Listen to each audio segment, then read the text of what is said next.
आए डॉक्टरों के बगैर जिंदा रहने की कोशिश करें, मगर कैसे? इस्लामिक मेडिकल साइंस यानी कुरान बताता है कि इंसानी सेहत का राज कुरान की 3 आयात में है। इंसानी तारीख की सबसे सनसनीखेज तहरीक जिसे पढ़कर हम हर बीमारी से बच सकते हैं। मिस्र के डॉक्टर अम्माद फहमी, जो कि एक माहिर ग़िज़ाइयत हैं और मोटापे के मुआलिज भी हैं, उन्होंने एक टीवी इंटरव्यू में यह बताया कि इंसानी सेहत का राज कुरान पाक की 3 आयात में पनाह है। नंबर 1, कुलू वशरबू वला तुसरिफू, सूरतुल आराफ आयत 31। तर्जुमा, खाओ पियो और हद से तजावुज न करो।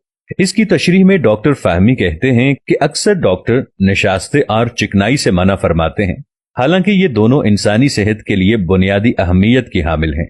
असल चीज जिससे मना किया जाना चाहिए वो हद से तजावुज है। नंबर 2, वजअलना मिनल माइ कुल्ल शै, सूरतुल अंबिया आयत 30। तर्जुमा, प्यास लगे या न लगे पानी जरूर पीजिए। तिब्बी मियार के मुताबिक हर शख्स अपने वजन के हर 1 किलो पर 20 मिलीग्राम पानी पिए। मसलन अगर किसी का वजन 70 किलो है तो वो 70 ज़रब 30 यानी 2100 मिलीग्राम यानी 2 लीटर और 100 ग्राम तकरीबन 8 गिलास पानी रोजाना पिए। ये जिगर, गुर्दों और दिल की अच्छी कारकर्दगी के लिए बहुत जरूरी है।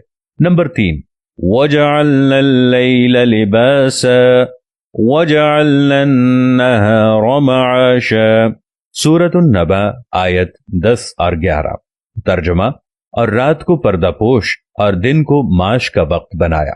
डॉक्टर फहमी कहते हैं कि रात को जल्दी सोया जाए और सुबह जल्दी उठा जाए। ये सबसे बेहतरीन नुस्खा है जो आपको ना मोटा करेगा और ना ही बीमार करेगा। इस्लामी तर्ज पर जिंदगी गुजारते हुए अपने जिस्म को बीमारियों से महफूज रखिए। खुदाबंदे करीम ने रात को सोने के लिए बनाया है, जबकि आज का नौजवान रात को 3-3, 4-4 बजे तक जागता है और जिस वक्त उठने का टाइम होता है आज का नौजवान सोने लग जाता है। सबसे बुरी तरतीब ही यही है। अल्लाह ने जो इंसान के जिस्म का एक सिस्टम बनाया है, इस सिस्टम में यह रखा है कि सुबह नाश्ते को भरपूर तरीके से करना चाहिए, दोपहर की रोटी नाश्ते से कदरे कम खानी चाहिए और रात की रोटी को बिल्कुल कम खाना चाहिए। आज अगर हम अपने लाइफस्टाइल को देखें तो हम सुबह को नाश्ता करते ही नहीं हैं, नाश्ते के टाइम पर सोते हैं और रात को पेट भर कर खाना खाते हैं। जब हम रात को सोते हैं तो ये सारा खाना हमारे पेट में जाकर अक्सर जहरीले मवाद पैदा करना शुरू कर देता है। हमने खुदाबंदे करीम और कुरान पाक की हर उस बात को छोड़ दिया है जो हमारी सेहत के लिए बहुत अच्छी है। खुदाबंदे करीम से ये दुआ है कि वो हमें इन तमाम बातों पर अमल करने की तौफीक अता फरमाए।